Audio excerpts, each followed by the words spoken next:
नेरळजवळील ममदापूर येथील दिलकप engineering college पुन्हा एकदा वादाच्या भोवऱ्यात सापडले।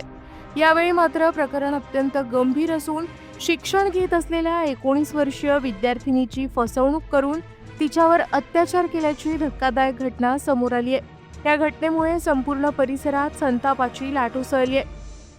मिळालेल्या माहितीनुसार संबंधित विद्यार्थिनी ही या महाविद्यालयात इंजिनिअरिंगचं शिक्षण घेत होती।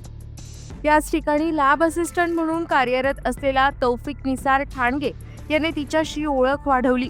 सुरुवातीला साध्या संवादातून सुरू झालेली ओळख हळूहळू वैयक्तिक पातळीवर गेली।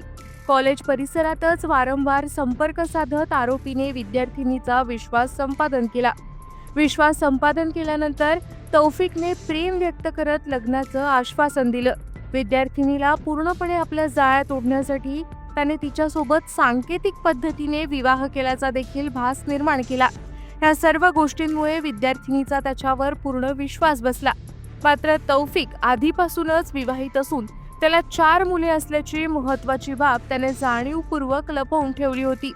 यानंतर लग्नाचं आमिष दाखवत आरोपीने विद्यार्थिनीशी शारीरिक संबंध प्रस्थापित केल्याचा आरोप आहे। काही काळानंतर आरोपीच्या वागणुकीत बदल जाणवू लागल्याने विद्यार्थिनीला संशय आला। चौकशी केल्यानंतर त्याचे आधीच लग्न झालेलं असल्याचं आणि आपण फसवणुकीला बळी पडलो असल्याचं तिच्या लक्षात आलं। फसवणूक आणि मानसिक त्रास सहन न झाल्याने अखेर विद्यार्थिनीने पोलिसात तक्रार दाखल केली। या प्रकरणाचं गांभीर्य लक्षात घेऊन 19 मार्च रोजी ठाणे येथील मध्यवर्ती रेल्वे पोलीस ठाण्यात 0 FIR दाखल करण्यात आला। त्यानंतर पुढील तपासासाठी हा गुन्हा लोणावळा ग्रामीण पोलिसांकडे वर्ग करण्यात आला।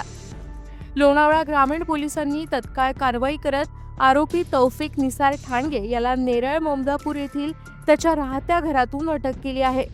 प्राथमिक तपासात आरोपीने यापूर्वीही अशाच प्रकारे इतर मुलींना फसवले असण्याची शक्यता वर्तवली जात असून पोलीस त्या दृष्टीने तपास करत आहेत। या घटनेमुळे महाविद्यालयीन परिसरात भीतीचं आणि असुरक्षिततेचं वातावरण निर्माण झालंय।